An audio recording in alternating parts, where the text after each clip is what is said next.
बच्चों, आज मैं आप लोगों को हिंदी प्रथम की पाठ्यपुस्तक से पाठ 11 पत्र पढ़ाने जा रही हूँ। बच्चों, आप सोच रहे होंगे कि हिंदी प्रथम में पत्र कहाँ से आ गया। बच्चों, यह पत्र पिता ने पुत्र को लिखा है। जैसा कि आप सब जानते हैं, पत्र दो प्रकार के होते हैं। कौन कौन से? आपने हिंदी ग्रामर में पढ़ा है ना, औपचारिक पत्र और अनौपचारिक पत्र। आज हम यहाँ पे एक अनौपचारिक पत्र पढ़ेंगे। औपचारिक पत्र क्या होता है? औपचारिक पत्र में हम किसी ऑफिस में, अपने स्कूल के कार्यालय में अपनी कक्षाध्यापिका को अवकाश के लिए अथवा शुल्क मुक्ति के लिए अथवा किसी और कारणवश पत्र लिखते हैं, या किसी कार्यालय में जैसे कि बिजली की शिकायत के लिए, नाले की सफाई की शिकायत के लिए नगर निगम में, या फिर कोई बुक मंगाने के लिए हम किसी प्रकाशक को पत्र लिखते हैं। तमाम तरह के पत्र लिखे जाते हैं जो ऑफिशियल होते हैं, उसे हम औपचारिक पत्र कहते हैं।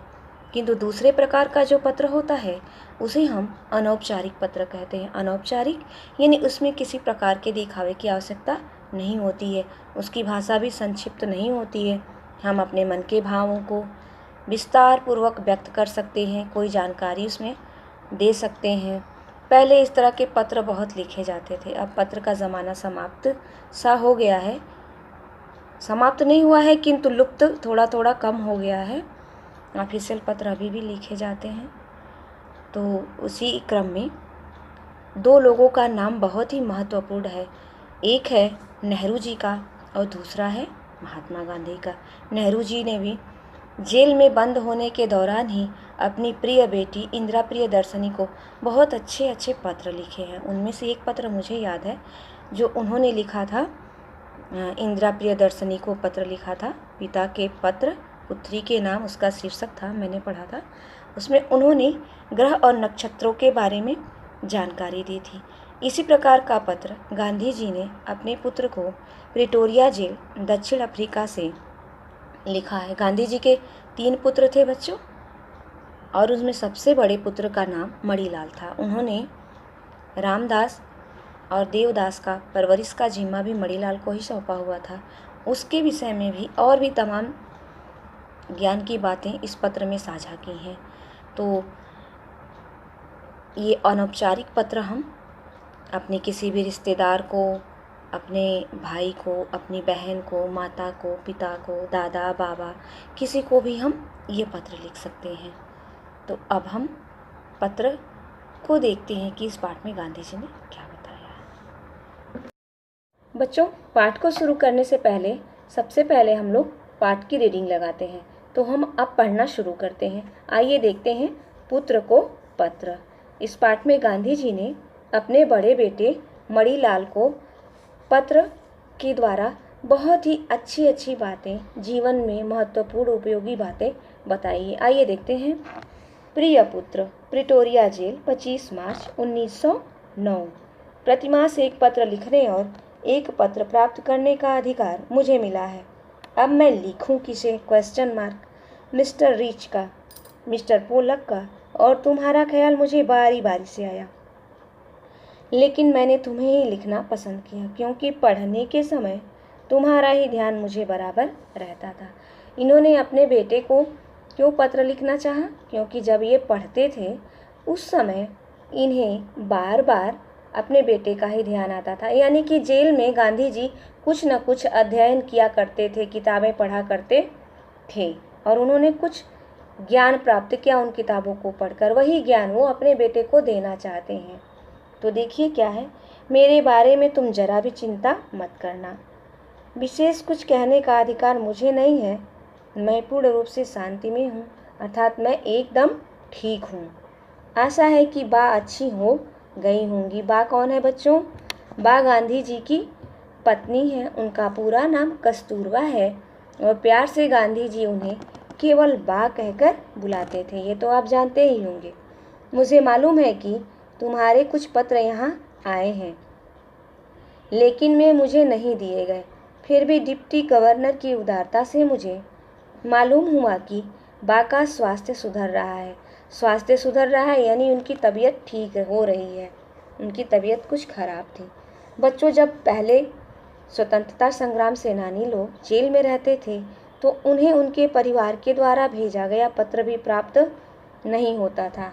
हाँ, कुछ जेलर अच्छे होते थे तो पत्र पढ़कर उन्हें उसमें क्या लिखा है यह बता देते थे।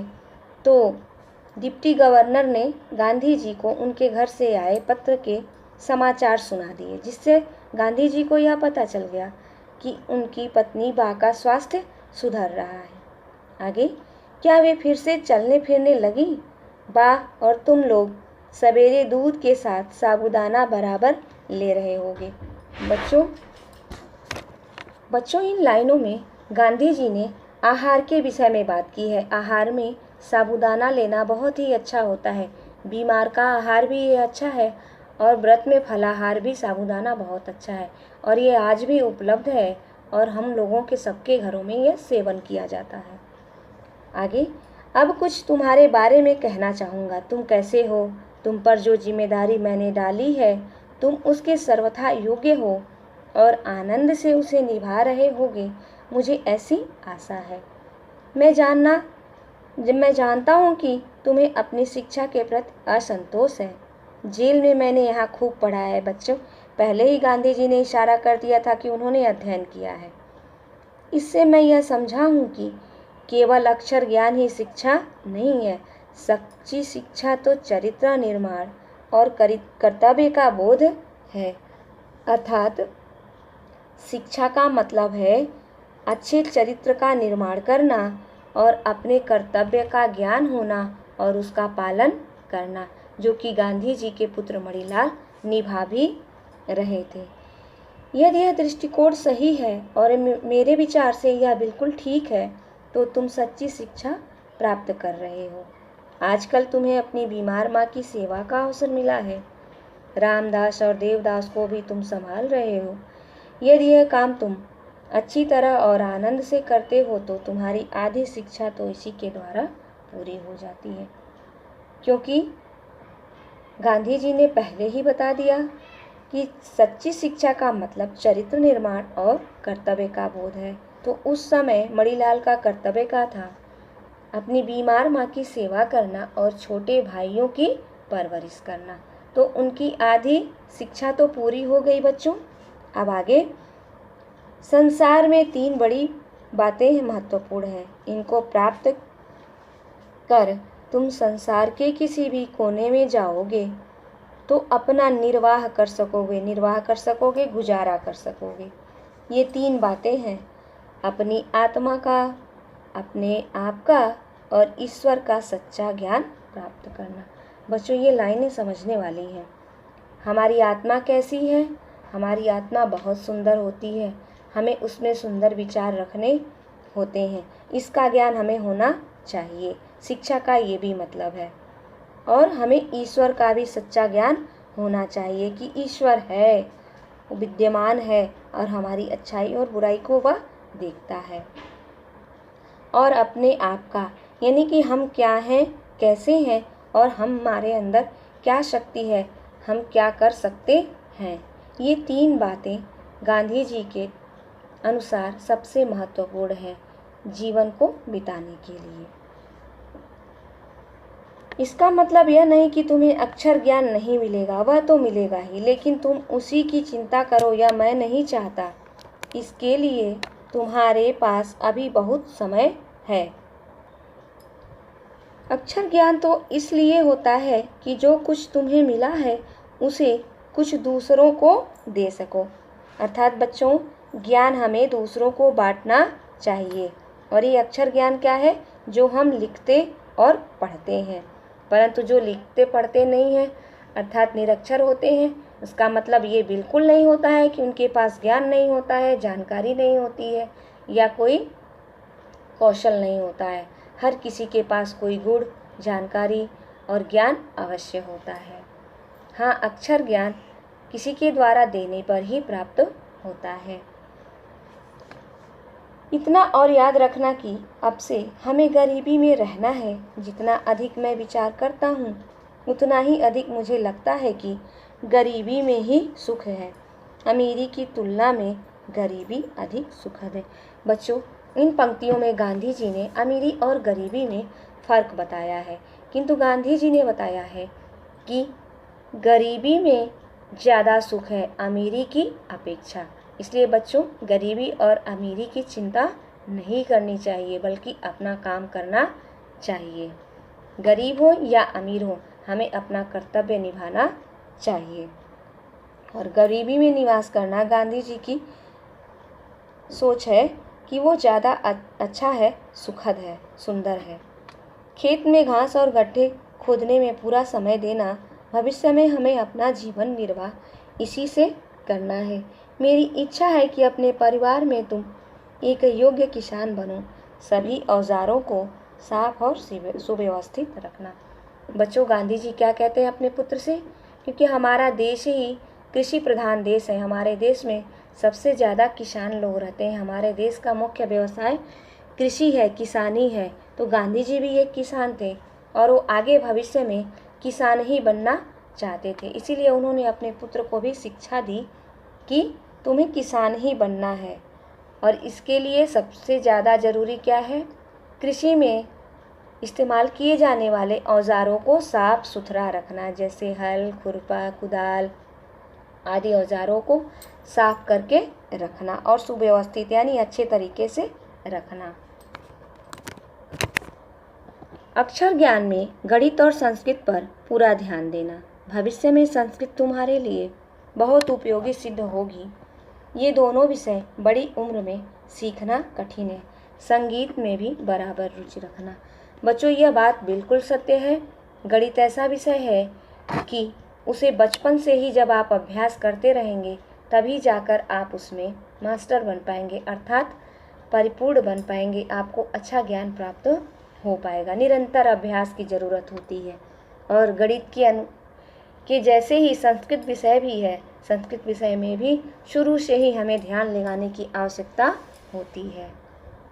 और संगीत भी बहुत ही अच्छा विषय है, मन को सुकून देने वाला विषय है। अतः संगीत में भी रुचि रखने के लिए गांधी जी ने उपदेश दिया है। हिंदी, गुजराती और अंग्रेजी के चुने हुए भजनों एवं कविताओं का एक संग्रह तैयार करना चाहिए। वर्ष के अंत में तुम्हें अपना यह संग्रह बहुत मूल्यवान प्रतीत होगा। काम की अधिकता से मनुष्य को घबराना नहीं चाहिए और न यह सोचना चाहिए कि यह कैसे होगा और पहले क्या करूं। शांत चित्त से विचारपूर्वक तुमने यदि सद्गुणों को प्राप्त करने की चेष्टा की तो वे तुम्हारे लिए बहुत उपयोगी और मूल्यवान प्रमाणित होंगे। तुमसे मुझे यही आशा है कि घर के लिए जो भी तुम खर्च करते होगे उसका पैसे पैसे का हिसाब रखते होगे। बच्चों, देखिए इस पैराग्राफ में गांधी जी ने कितनी अच्छी अच्छी बातें बताई हैं। एक तो उन्होंने कविताओं का और भजनों का संग्रह तैयार करने के लिए अपने पुत्र से कहा है। बच्चों, हमें भी ऐसा करना चाहिए, आपको भी ऐसा करना चाहिए। यह आपको वाकई में बहुत ही सुखद अनुभव देगा। और पहले क्या करना चाहिए, क्या नहीं करना चाहिए, इसमें ज़्यादा समय बर्बाद नहीं करना चाहिए, बल्कि जो सब पहले ज़रूरी है उसी कार्य को करना चाहिए। और उन्होंने अपने पुत्र से यह भी उम्मीद की है कि जो पैसे वह घर खर्च में खर्च करते होंगे उसका हिसाब रखते होंगे। बड़ी अच्छी बात है बच्चों, हमें भी अपने पैसों का हिसाब लिख कर रखना चाहिए, तब हमें कभी भी भूलने की गुंजाइश नहीं रहती है, हम कभी भी भूलते नहीं हैं। उम्मीद करती हूँ आप सीखेंगे और अपने द्वारा खर्च किए गए पैसों का हिसाब रखेंगे। भले ही वो सामान लाने के लिए आपके माता पिता के द्वारा दिए गए हों, किंतु वह आपकी छोटी डायरी में मेंटेन होना चाहिए। मुझे यह भी आशा है कि तुम रोज़ शाम को नियम पूर्वक प्रार्थना करते होंगे और रविवार को भी श्री बेस्ट के यहाँ भी प्रार्थना में जाते होंगे। सूर्योदय से पहले उठकर प्रार्थना करना बहुत ही अच्छा है। प्रयत्नपूर्वक एक निश्चित समय पर ही प्रार्थना करनी चाहिए। यह नियमितता तुम्हें अपने जीवन में आगे चलकर बहुत सहायक सिद्ध होगी। बच्चों, देखिए गांधी जी ने प्रार्थना के विषय में भी यहाँ इस पैराग्राफ में बता दिया कि हमें सुबह सूर्योदय से पहले ही उठकर अपने नित्य कर्म से निवृत्त होकर समय पर प्रार्थना करनी चाहिए और कोशिश ये करनी चाहिए कि हम रोज़ एक ही समय पर प्रार्थना करें। तो उन्होंने प्रार्थना के लिए भी बताया है इसमें। इस पत्र को पढ़कर अच्छी तरह समझ लेने के बाद मुझे जवाब देना। हाँ बच्चों, जवाब कब देना चाहिए पत्र का? जब आप उसको कई बार पढ़ लें, उसका जवाब समझ लें, तभी आपको पत्र का जवाब लिखना चाहिए। जब आप जितना लंबा चाहो उतना लिख सकते हो। अंत में मैं अपने प्रेम सहित यह पत्र समाप्त करता हूँ। तुम्हारा पिता मोहनदास। बच्चों, पहले ऐसे ही पत्र लिखे जाते थे, अब तो पत्र लिखे नहीं जाते हैं। व्हाट्सएप और फेसबुक का ज़माना है, मोबाइल है, लेकिन फिर भी पत्र हमारे मन को सुकून देते हैं। यह पत्र पढ़कर निश्चित ही आपको भी बहुत ही अच्छा लगा होगा और जानकारी भरा भी है। Manilal Gandhi, Indian opinion, Phoenix Natal से इन्होंने संकलित करवाया है। आइए बच्चों, अब हम कठिन शब्द की ओर चलते हैं। कठिन शब्द देख लेते हैं। स्वास्थ्य, सर्वथा, असंतोष, कर्तव्य, दृष्टिकोण, निर्वाह, सुव्यवस्थित, मूल्यवान और प्रयत्नपूर्वक। यह आपके कठिन शब्द हैं जिसे आप अपनी कॉपी में 3 बार कॉलम बनाकर लिखेंगे। अब आप शब्दार्थ लिखेंगे। आइए हम शब्दार्थ भी देख लेते हैं बच्चों। स्वास्थ्य, सेहत, सर्वथा, हर प्रकार से, असंतोष, असंतुष्टि, बेचैनी, कर्तव्य, फर्ज, जिम्मेदारी, दृष्टिकोण, नज़रिया, निर्वाह, गुजारा, सुव्यवस्थित, अच्छी व्यवस्था बनाकर, मूल्यवान, कीमती, सद्गुणों, अच्छे गुणों, प्रयत्नपूर्वक, कोशिश करके। बच्चों, आज की कक्षा में हम इन्हीं शब्दों के साथ विराम लेते हैं। मिलते हैं अगली कक्षा में। तब तक आप अपना काम कंप्लीट कीजिए, याद कीजिए और अच्छे से परीक्षा दीजिए। अपना काम कंप्लीट करके आप लिंक पर अपलोड भी कर दीजिए। हम आपकी कॉपी भी चेक कर लेंगे। धन्यवाद बच्चों।